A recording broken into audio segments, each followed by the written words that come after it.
ଗଞ୍ଜାମ ଜିଲ୍ଲା ଗାଙ୍ଗପୁର ଥାନା ଅନ୍ତର୍ଗତ ଲଣ୍ଡାଜଳି ମାଛଖାଇ ପାହାଡ଼ ନିକଟସ୍ଥ ଜଙ୍ଗଲରୁ ଏକ ଗଳିତ ମୃତଦେହ ଠାବ ହୋଇଛି। ମୃତକଙ୍କ ସ୍ପଷ୍ଟ ପରିଚୟ ମିଳିପାରିନଥିବା ବେଳେ ସେ ଜଣେ ବୟସ୍କ ପୁରୁଷ ଲୋକ ହୋଇଥିବା ଅନୁମାନ କରାଯାଉଛି। ମୃତ୍ୟୁର କାରଣ ଅସ୍ପଷ୍ଟ ମଧ୍ୟ ରହିଛି। ଘଟଣାସ୍ଥଳରେ ଗାଙ୍ଗପୁର ଥାନା ପୋଲିସ ପହଞ୍ଚି ଶବକୁ ଜବତ କରିବା ସହ ଶବ ବ୍ୟବଚ୍ଛେଦ ପାଇଁ ବ୍ରହ୍ମପୁର ଏମକେସିଜି ମେଡିକାଲକୁ ପଠାଇ ଘଟଣାର ତଦନ୍ତ କରୁଛି ଗାଙ୍ଗପୁର ପୋଲିସ।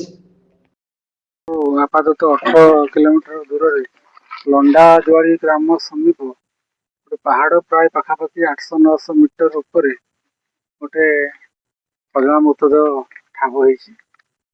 ପାରିପାର୍ଶ୍ୱିକ ଅବସ୍ଥାରୁ ଯାହା ଲାଗୁଛି ସେ ଜଣେ ପୁରୁଷ ବ୍ୟକ୍ତି, ବୟସ୍କ।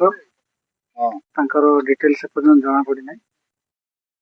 ଆମେ ତାକୁ ବର୍ତ୍ତମାନ ଯାହା ପୁଲିସର ତଦନ୍ତ ପ୍ରକ୍ରିୟା ଅଛି ତାକୁ କରି ଆମେ ପୋଷ୍ଟମର୍ଟମ ପାଇଁ ପଠାଉଛୁ। ପୋଷ୍ଟମର୍ଟମ ରିପୋର୍ଟ ପରେ ଜଣାପଡ଼ିବ ମୃତ୍ୟୁର କାରଣ କ'ଣ ଏବଂ ତାର ପରିଚୟ, ସବିଶେଷ ପରିଚୟ ଠିକଣା ଏଷ୍ଟାବ୍ଲିଶ କରିବା ପାଇଁ ମଧ୍ୟ ଆମେ ଚେଷ୍ଟା କରୁଛୁ।